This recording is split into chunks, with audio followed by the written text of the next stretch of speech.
Hi guys, நம்ம அர்ஜென்ட்டாக எங்கேயாட்டு வெளியே கிளம்புவோம். அப்போ தான் கரெக்டாக குறுக்க பூனை கிராஸ் ஆகும். ஐயோ சகுனமே சரியில்லை அப்படின்னு திரும்ப வீட்டுக்குள்ளே வந்து தண்ணி குடிச்சிட்டு கொஞ்ச நேரம் உட்காந்துட்டு திரும்ப நம்ம கிளம்புவோம்.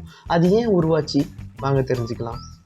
இந்த வண்டிங்கெல்லாம் நிறைய உருவாகிறதுக்கு முன்னாடி நம்ம போக்குவரத்துக்கு என்ன யூஸ் பண்ணோம்? மாட்டு வண்டி, குதிரை வண்டி. நம்ம ஏதாட்டும் பொருட்களையோ ஆட்களையோ வேற ஊருக்கு கொண்டு போனால் மாட்டு வண்டி, குதிரை வண்டியில் தான் போவோம். அப்போ நைட் டைம் போகிறப்ப இப்போ மாதிரி ஸ்ட்ரீட் லைட்லாம் கிடையாது.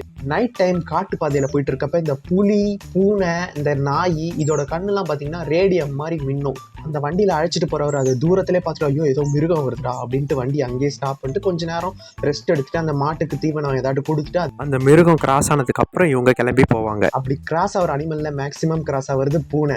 அப்படி தான் இந்த பழக்கம் உருவாச்சு. அதை காலப்போக்கில் இப்படி மாற்றி விட்டுட்டாங்க நம்ம ஆளுங்க. சகுனத்தால் ஒன்றுமே கிடையாது. நம்ம லைஃப்பில் அன்னைக்கு அது நடக்கணும் கிடைக்கணும்னு இருந்துச்சுன்னா யார் தடுத்தாலும் நிற்கவே நிற்காது. ஸோ நல்லதே நினைப்போம், நல்லதே நடக்கும். அடுத்த வீடியோவில் பார்க்கலாம். பாய்.